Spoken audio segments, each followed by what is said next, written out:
Oliver Chen was 6 years old when he asked his mother for colored pencils on December 30th. Nothing unusual about that. Oliver loved to draw. Superheroes, dinosaurs, rocket ships, the usual things 6-year-old boys draw. But that afternoon, sitting at the kitchen table in their Seattle apartment, Oliver said something that made his mother, Jennifer, stop washing dishes. "Mom, I need to draw something really important tomorrow." Jennifer turned around, drying her hands. "Oh yeah? What's that, sweetheart?" Oliver's face was serious. Too serious for a child who usually bounced around the apartment like a rubber ball. "I don't know yet, but it's going to be really, really important." Jennifer exchanged a glance with her husband, David, who was reading the newspaper at the table. David just shrugged. Kids say strange things sometimes. The Chen family had lived in Seattle for 3 years. David worked as a software developer at a tech startup. Jennifer was a nurse at Swedish Medical Center, working the night shift 3 times a week. Oliver was their only child. They'd tried for more, but after 2 miscarriages, they'd stopped trying. Oliver was their miracle, born healthy after a complicated pregnancy that had Jennifer on bed rest for 4 months. They weren't particularly religious. David had been raised Buddhist by his Taiwanese parents, though he rarely practiced. Jennifer grew up Catholic in Portland, but stopped going to church in college. They celebrated Christmas because Oliver loved it. They'd celebrate New Year's Eve at home, probably asleep before midnight because Oliver had school the next week. December 31st arrived. Seattle weather was typical for winter. Gray, drizzling, the kind of day that makes you want to stay inside with hot chocolate. David had taken the day off work. Jennifer wasn't scheduled at the hospital. They'd planned a quiet day at home, maybe watch some movies, order pizza, let Oliver stay up a little later than usual. After breakfast, Oliver gathered his art supplies. He spread them carefully on the coffee table in the living room. Colored pencils, crayons, markers, a large sheet of white drawing paper David had bought him for Christmas. Jennifer and David were in the kitchen, half watching him, half talking about mundane things. Bills, grocery shopping, whether they should finally fix the leaky faucet in the bathroom. Then Oliver started to draw. At first, Jennifer didn't pay much attention. She could see him from the kitchen, his small body hunched over the paper, tongue sticking out slightly in concentration the way it always did when he focused. An hour passed, then another. Oliver hadn't moved except to reach for different colors. "Ollie, honey, don't you want a snack?" Jennifer called. "Not yet, Mom, I'm almost done." David walked into the living room. "What you drawing, buddy?" Oliver didn't look up. "You'll see. It's almost ready." Something in his voice made David pause. It wasn't excitement. It was something else. Purpose. Certainty. When Oliver finally finished, it was 2:47 in the afternoon.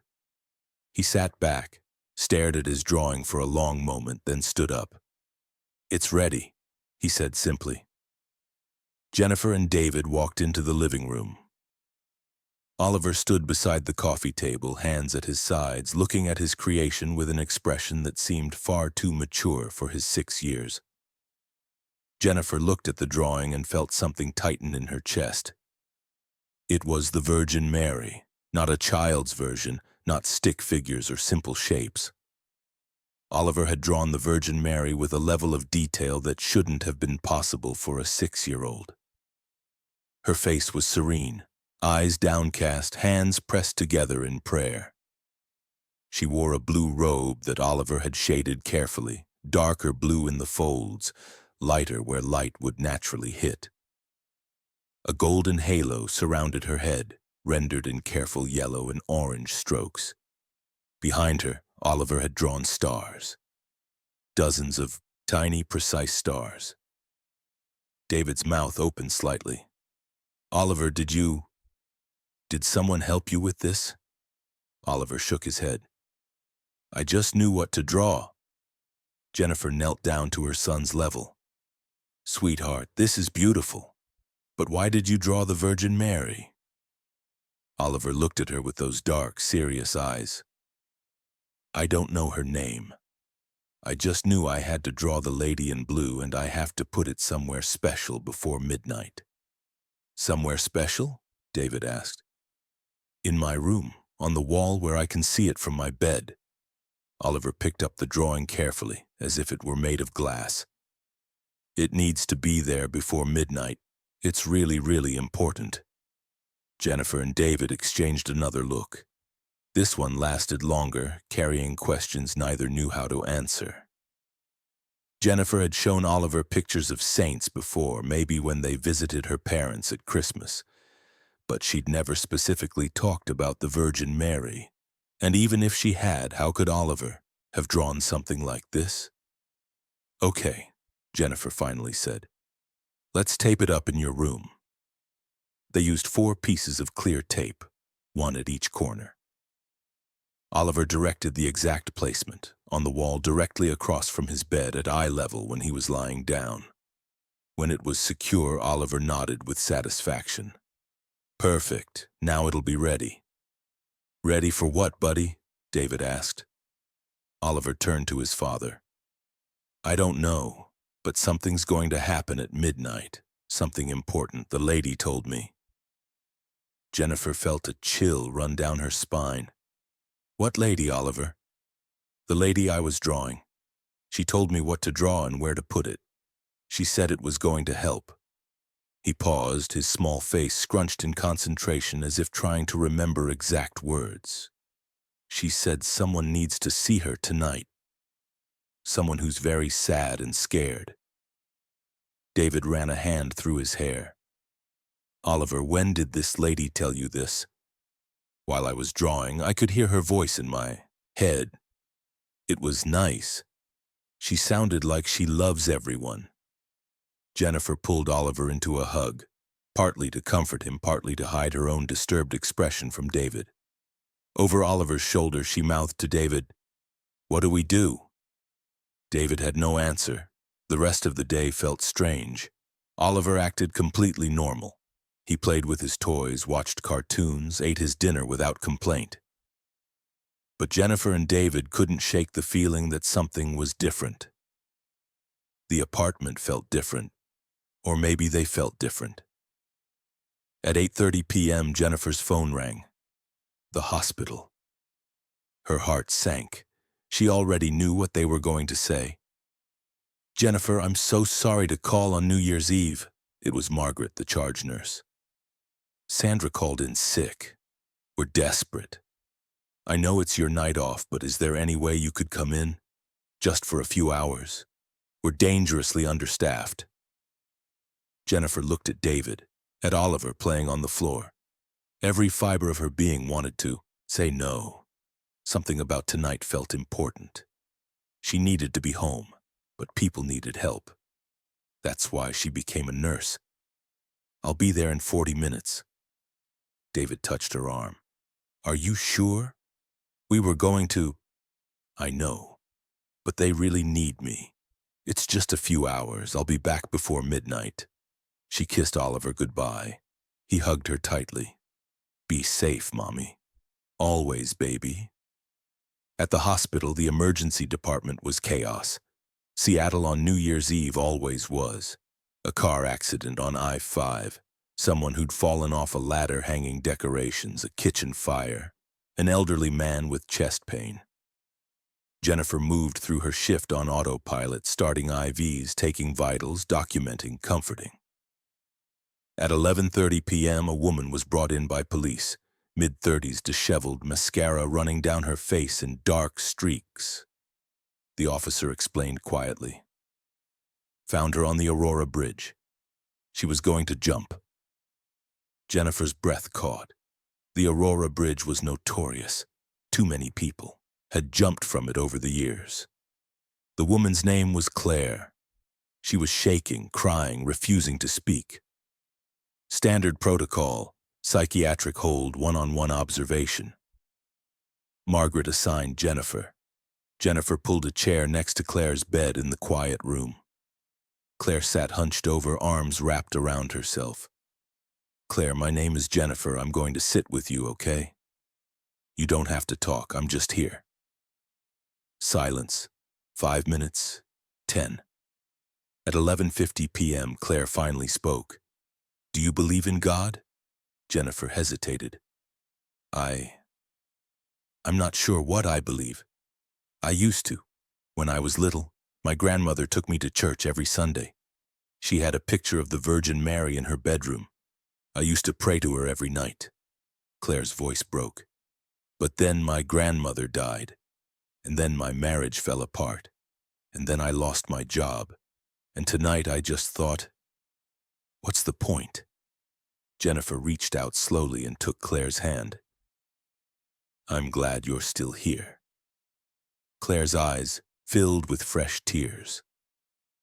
"I don't know why I am. The officer grabbed me just in time. One more second and I would have—" She couldn't finish. Jennifer glanced at the clock. 11:57 p.m., 3 minutes until midnight. At home, David was putting Oliver to bed.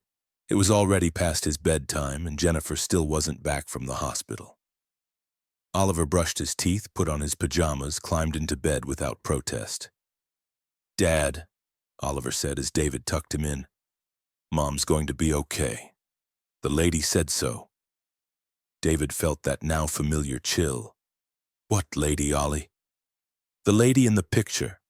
Oliver pointed to the drawing on the wall. "She said Mom's exactly where she needs to be." David looked at the drawing of the Virgin Mary. In the dim light of Oliver's nightlight, the colors seemed deeper, richer. Or maybe that was just his imagination. "Okay, buddy, time to sleep." "Not yet. It's almost midnight." At the hospital, Jennifer was still holding Claire's hand. 11:59 p.m., they could hear people in the hallways preparing for the countdown. Someone had brought in a small TV. Dick Clark's New Year's Rockin' Eve was on. "Claire," Jennifer said softly, "I need to tell you something. My son, he's 6 years old. Today he drew a picture. He said he had to draw it, that it was important. He drew the Virgin Mary." Claire looked up for the first time, eyes meeting Jennifer's. "He said someone would need to see her tonight. Someone who was sad and scared." Jennifer felt tears in her own eyes now. I think maybe that person is you." In the hallway, people started counting. 10, 9, 8. Jennifer pulled out her phone. She'd taken a picture of Oliver's drawing before she left just because it was so beautiful. She showed it to Claire. 7, 6, 5. Claire stared at the screen. Her whole body went still. 4, 3, 2. "That's her," Claire whispered. "That's exactly how she looked, in my grandmother's bedroom, exactly. 1, Happy New Year." And in that moment, something happened that neither Jennifer nor Claire could fully explain. The room felt warmer. The air felt lighter. Claire was crying, but not the desperate, hopeless tears from before. These were different. "I felt her," Claire whispered. "Just now, I felt my grandmother. I felt peace." Jennifer was crying too. "You're going to be okay, Claire. I know you are." At home, Oliver sat up in bed. David was dozing in the chair next to him. Oliver looked at the drawing on the wall and smiled. "Thank you," he whispered. In the morning, Jennifer came home at 6 a.m. She found David asleep in Oliver's room, Oliver asleep in bed, the drawing still on the wall. She stood in the doorway for a long moment, then walked over and kissed her son's forehead. Oliver opened his eyes slightly. "Did you help her, Mommy?" "Yes, baby, I think we both did." Oliver smiled and went back to sleep. On the wall, the Virgin Mary's serene face seemed to glow softly in the early morning light. Or maybe that was just a mother's tired eyes seeing what she needed to see. Either way, Claire didn't jump from the Aurora Bridge. She's alive today. And somewhere in Seattle, a 6-year-old's drawing still hangs on a bedroom wall. A reminder that sometimes miracles happen in the most unexpected ways, on the most unexpected nights, when they're needed most.